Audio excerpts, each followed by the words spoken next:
speakers today are two gentlemen, two attorneys from the Stout Law Firm, uh, Kevin Stout and Rafael Almaguer. They both practice immigration law, but their law firm handles a lot of other stuff as well. Real estate, landlord, tenant, and business law. You should look them up on the internet. They're a great firm. These guys are much younger than me, and I really don't know them through much of the court, although I do know their fathers, Carl L. Stout and John Almaguer, and they are great guys. So they're going to talk to us today about what's going on and hopefully help us make a little sense about what is going on currently in immigration law. Please give them a big Medford Road Rotary welcome.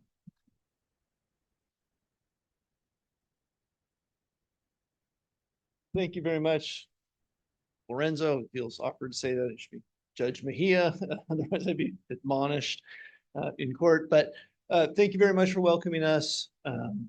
My name's Kevin Stout.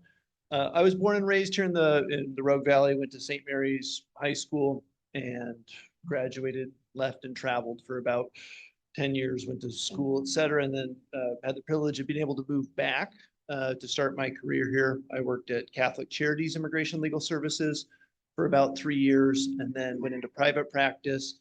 I worked for another large regional immigration law firm that was based out of Eugene and started our Medford office before going out on my own. So I just wanted to share some of my experiences in the context about immigration enforcement locally, because I know it gets a lot of attention in the news, and I feel like it's a pretty poorly understood subject by the population in general. And a group like you that's more sophisticated, I think, than the general population and certainly more civically involved, can share a lot of, I think people in the community, I'm sure, ask you for information. So that said, I just wanted to give you my context and experience locally. So I've been practicing immigration law in Medford, like I said, for nearly 20 years, since the George W. Bush administration.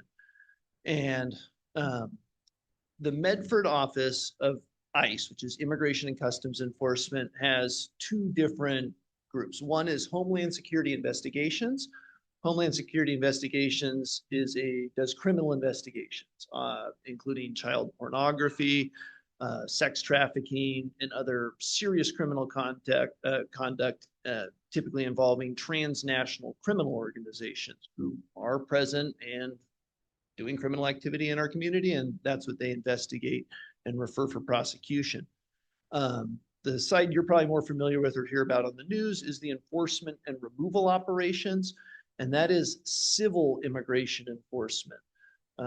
Immigration law is not, there are codified criminal laws regarding immigration, but for the most part, it's civil. And if you're not in valid immigration status, the enforcement is a civil enforcement procedure that's conducted by enforcement removal officers. So these officers live and work in our community, and they've served through a number of different administrations. So these officers do not turn over with every presidential administration, and the folks that work in these offices live here. They're not rotated through. These are typically career people who have raised their families here. So I would characterize the era, again, I'm only speaking of my experiences, so this is starting circa 2008.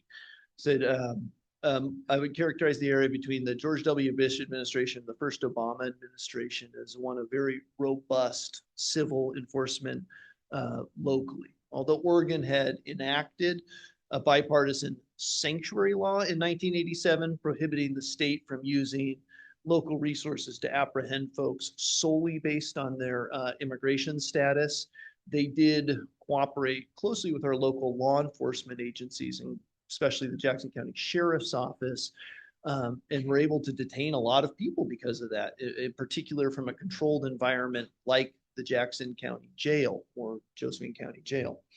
And this resulted in relatively high levels of detentions and removal from the United States, as ICE was able to apprehend a lot of people suspected of being in the United States without authorization.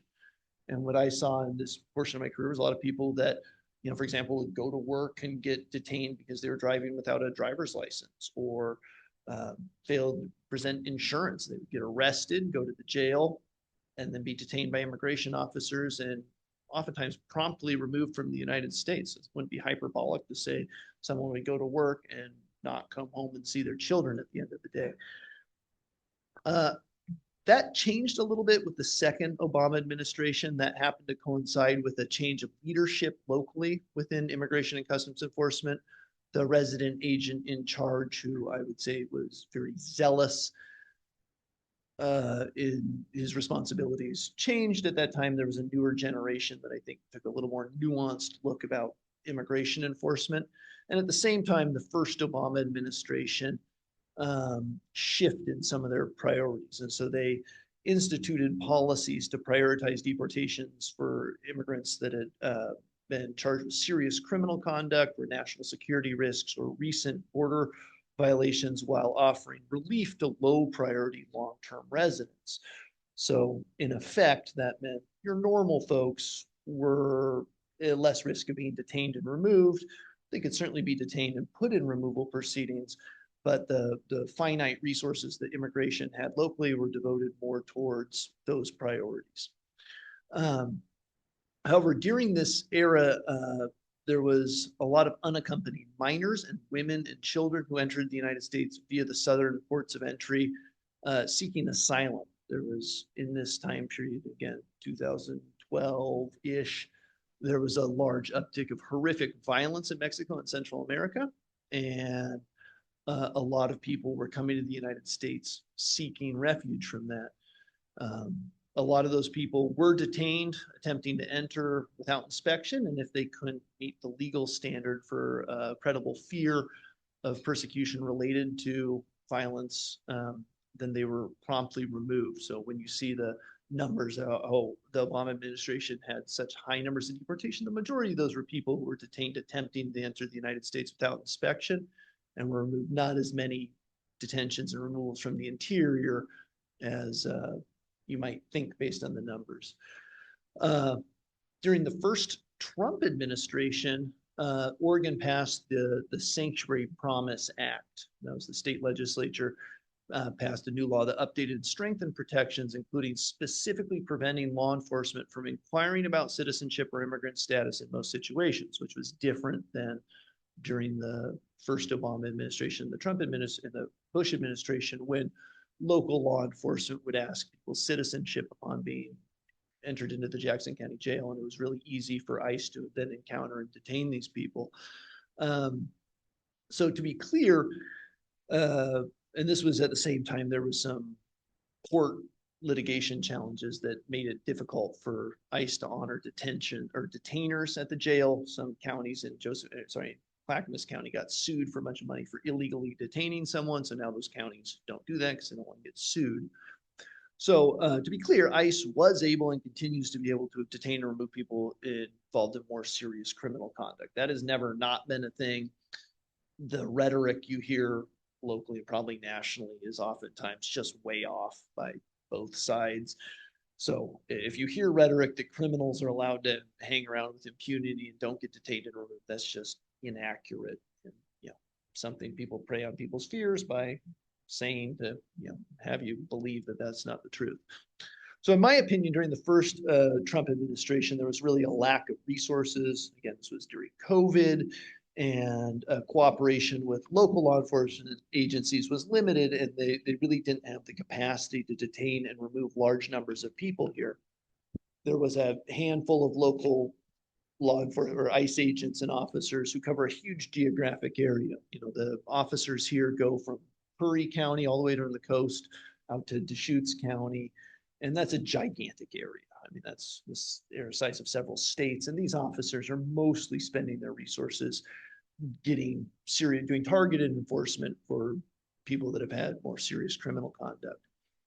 And then the officers are tasked with managing the large numbers of people who are currently in removal proceedings. These are people, mostly women and children, who were allowed into the United States because they did present credible fear of being removed, and now they are litigating their cases in the local immigration court, which is in Portland. So during the Biden administration, again, they were similarly constrained by the COVID pandemic and implemented similar prosecutorial discretion policies as the second Obama term. That also happened to coincide with another large surge of migration at the southern border. This topic's being litigated right now at the U.S. Supreme Court, whether or not an administration can basically just stop asylum seekers from coming into the United States in violation of our local or federal laws and international treaty obligations.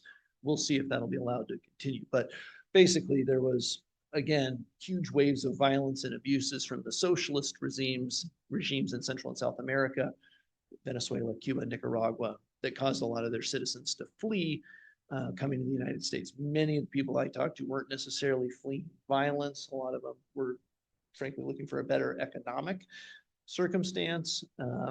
But there was widespread violence and political instability that were causing people to flee. Now, in the current administration, ICE has been instructed to detain and remove everybody who's not here who's here unlawfully. So there is no discretion as to how to use the resources that are available, and a lot of resources have been allocated. That said, there's the reality of how many people there are and how many undocumented folks. My best estimate is there's probably about 10,000 undocumented people who live in Jackson County. There could be more, I'm not sure. The population's only about 250,000, but I would say that's a pretty fair accurate. They just don't have the capacity to detain and remove all of those people. So the laws lay out a due process for removing people, and that's done, like I said, at the Portland Immigration Court. They have the opportunity to have their case heard with an immigration judge if they're statutorily eligible for doing so. Right now, there's one immigration judge working in Portland. The other ones have quit or been fired, and the backlog is years and years long. So I just wanted to give you guys some context. You understand the rhetoric on both sides. Some sides, we need to abolish ICE, which effectively would mean anyone who wants to come to the United States illegally can and could stay. I don't think that's popular. And then on the other side, the detention and removal of everyone who's here undocumented, which I also don't think is practical or very plausible. So that was just my explanation on what's happening locally. Again, this is a much more nuanced and complicated topic. I could talk about it for days. But I'm going to pass on to John, because John's going to talk about some of the technology and modern practices that ICE is using to encounter and detain people. Yeah, so as Kevin was saying, the current administration has decided that what they're sort of looking for is mass deportation. So they've allocated a lot more resources to enforcement activity, and they've sort of broadened who they're looking for. One of the sort of big changes right now is how much ICE is investing in different sort of technologies to assist in enforcement practices. And this has been a cause of concern for some people, not only for people who are illegally in the country who are worried about being detained, but also some US citizens who feel that the government is trying to use some of these technologies for sort of surveillance purposes and to sort of deter people from protesting or doing other things. So one of the big transformative things in the technology right now that ICE is using is AI, artificial intelligence, and data mining. So just to give you a little bit of context, data mining is an automated process of exploring large data sets to discover patterns and anomalies. And so in sort of practical terms, it makes raw data actionable. So in the past, it was not feasible for humans to sort of sort through billions of pieces of data that you collect from different databases. But with artificial intelligence, it can much more quickly run through all of that data. And then it allows for law enforcement or for other people to sort of predict behaviors of people. So data mining has all sorts of uses in our sort of day-to-day life. It's used for things like retail, so to forecast demand or manage inventory, or for marketing to personalize ads for people, or in finance to detect fraudulent transactions. The way ICE is using data mining for some of their enforcement purposes vary. So they have several large contracts that they've recently signed with different tech companies. One that is interesting, but not, I would say, not overly concerning from a sort of privacy standpoint, is some license plate recognition technology. So they have a contract for a service called Vigilant Vehicle Manager. And what that does is it not only scans license plates to find the sort of location of a vehicle, but it's also able to sort of connect that vehicle to other vehicles of interest that ICE may not have known about, or to predict where that vehicle may be in the future.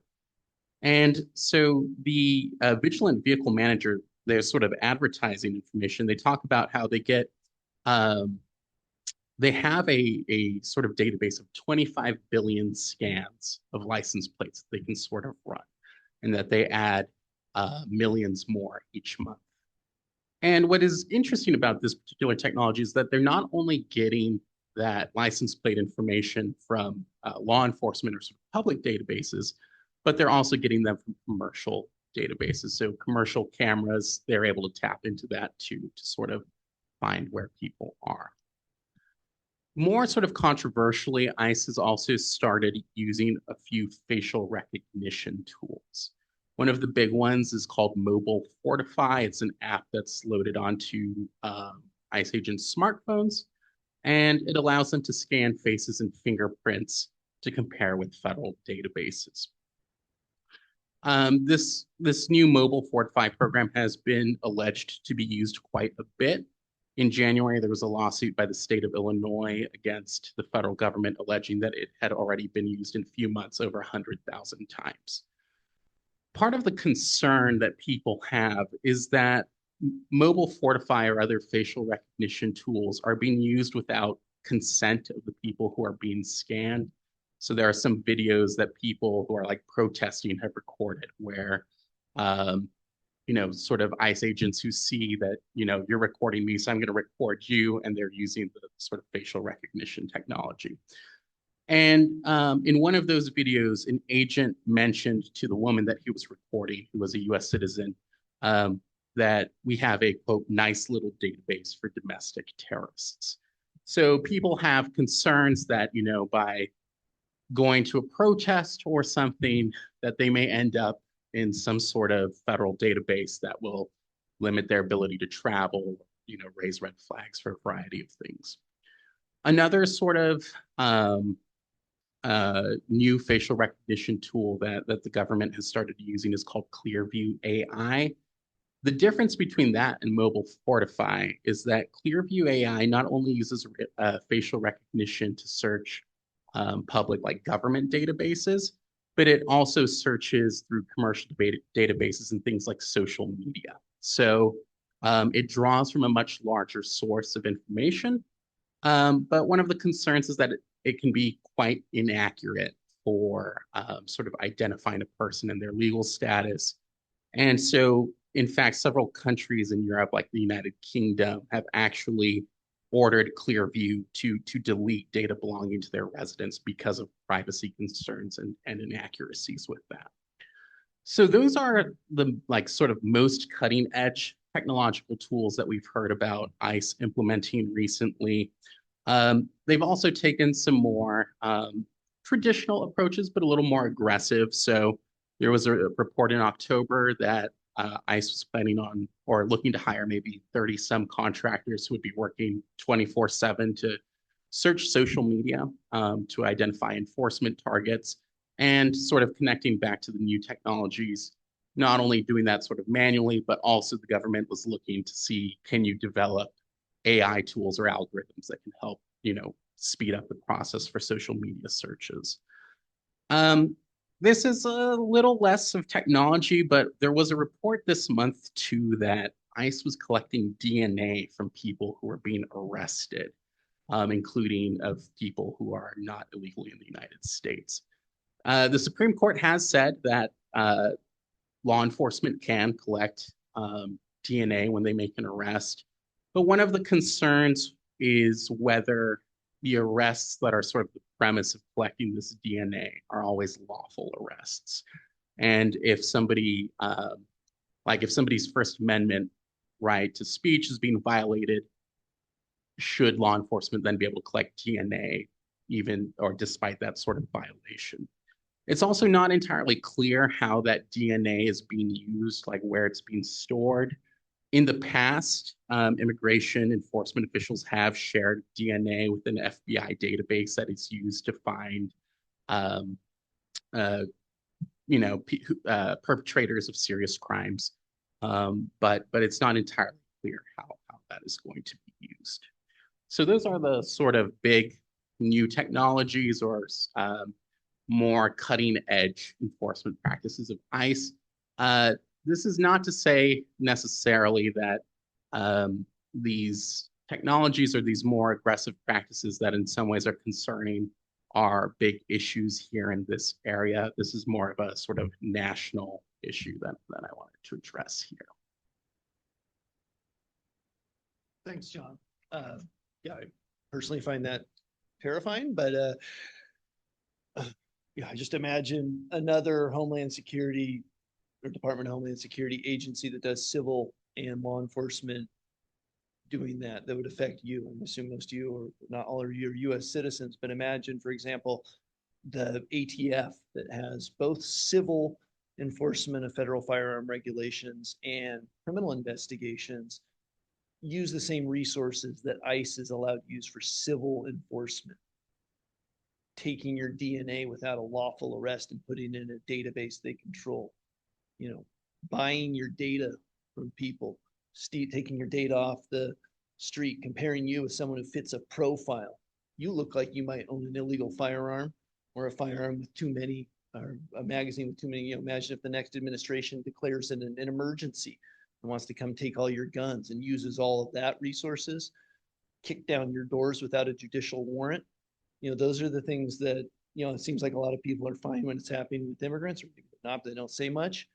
But these are the kinds of expansions of federal, especially executive power, that seems to be going pretty unchecked. And as I recall, 10 years ago, there's a lot of folks holding up those little constitutions.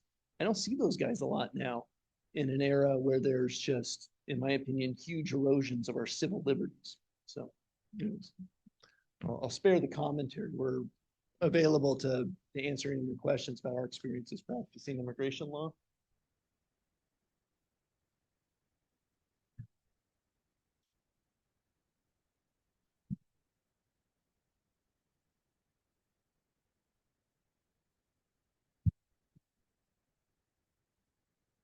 When you talk about the data collection, did see that the DHS website said the target was removal of 100 million people from the U.S.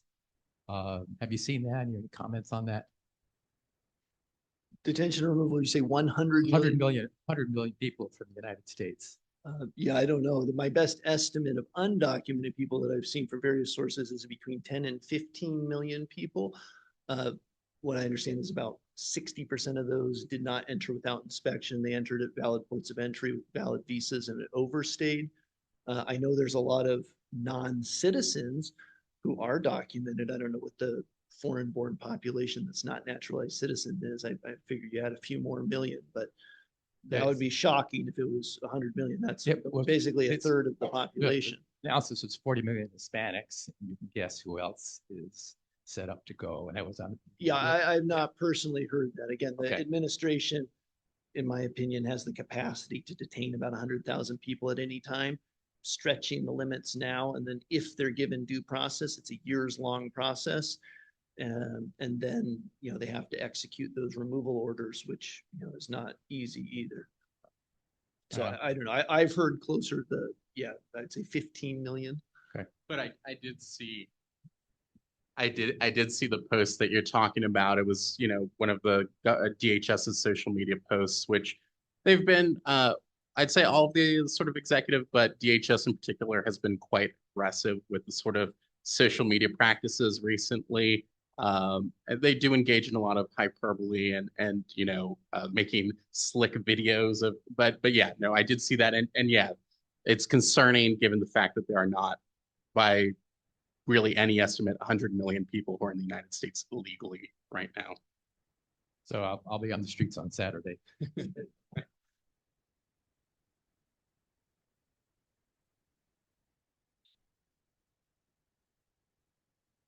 Okay. So in your work, are you doing mostly defense immigration work? Is that primarily what you all do in your firm?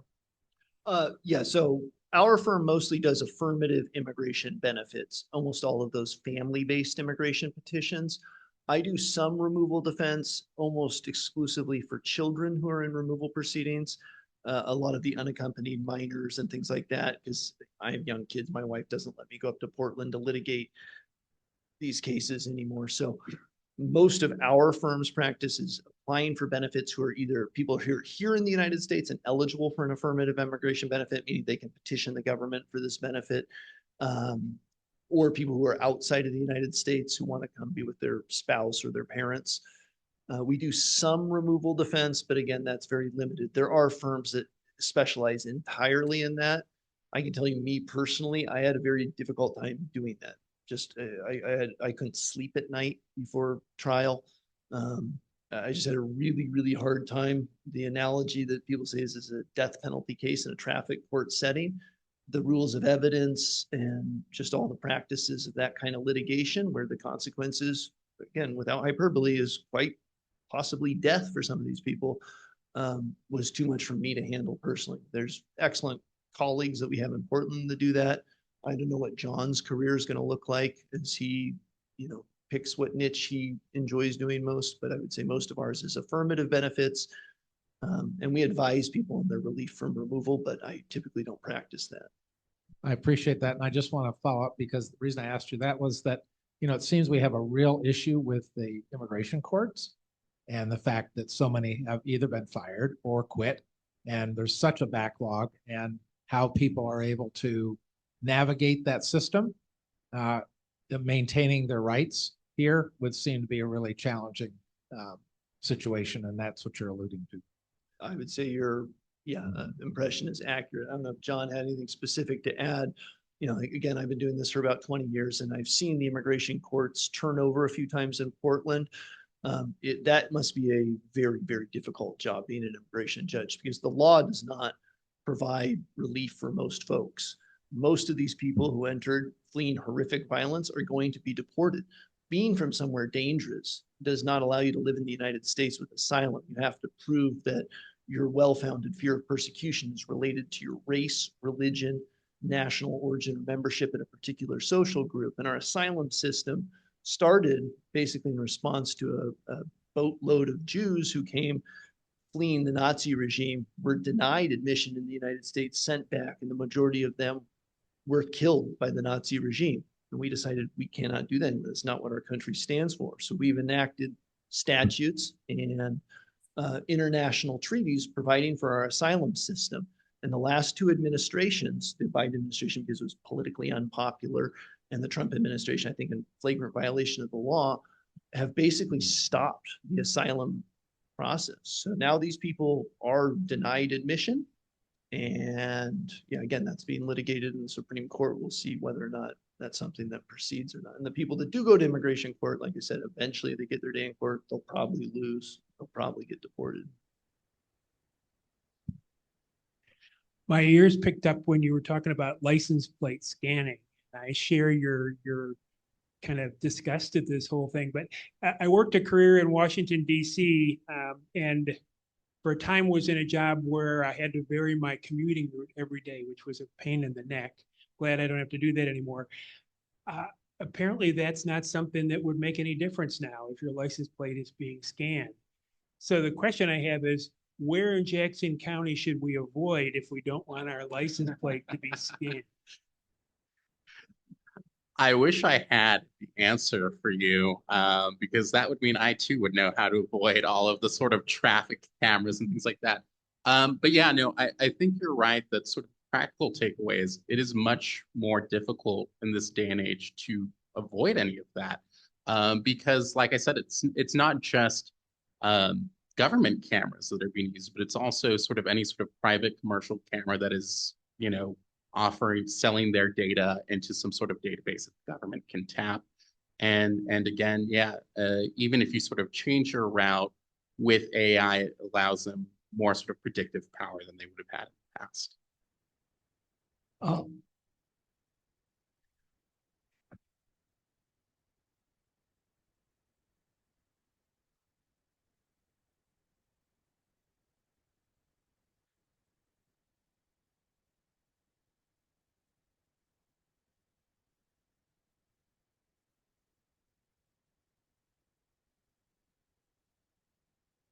Yeah, and law enforcement has been using the flock count, the flock cameras, et cetera, to do that for decades. I think the concern is that civil enforcement is the government's using stuff that was meant to target criminals for anyway. I don't know. There's again privacy concerns that could be debated for hours over that. I just wonder why the Fourth Amendment issue of judicial versus administrative warrants to get into somebody's house, why hasn't that been resolved? I think it's pretty straight that that should not be allowed. Yeah, I'll give my opinion, then John can chime in if he wants. So this is one of the topics that's being discussed by the leaders in the Senate and the House about restrictions for the Department of Homeland Security. Should an officer without judicial review be able to determine that they can enter into your domicile to execute a civil immigration violation? So again, let's pretend this is immigration. Let's pretend this is ATF and President AOC declares, you can't have a magazine with more than 5 rounds. And someone says you fit the profile, and some ATF officer wants to kick down your door and search for your guns. Is that something you feel comfortable with? I'm asking you. Yeah. Okay. Most people I don't think feel comfortable with that. So again, I'm just using that analogy because it's a DHS agency that has both criminal investigation stuff, which of course requires a judicial warrant to enter your house, but it can also have orders for civil warrants to enter your house. And in my opinion, that should be subject to judicial review. Other people disagree. This current administration is trying to make it so the U.S. Department of Homeland Security can enter your house by force with armed, masked agents for civil to enforce civil orders without a judge. And John might have additional comments. Yeah, just adding on to that. So the Department of Homeland Security, or rather ICE, the acting director for ICE, did release a memorandum trying to provide a justification for the change in policy to allow administrative warrants to sort of enter somebody's house without consent. Part of the justification that was presented, there were 2 sort of things. One is the government took the view that people who are in the country illegally are due less process under the Fifth Amendment than somebody else. And so the sort of lack of a judicial review, judicial warrant wouldn't necessarily be unconstitutional in this specific context. The other thing that they tried to argue relatedly was that once a deportation officer or removal officer makes the decision to remove somebody, they have sort of gone over the case, and that is the sufficient process that's needed to satisfy the Fifth Amendment requirements. I will say it is sort of interesting that ICE felt the need to make this memo confidential or like classified, and it only came to light because there was a sort of whistleblower within ICE who sort of leaked that memo.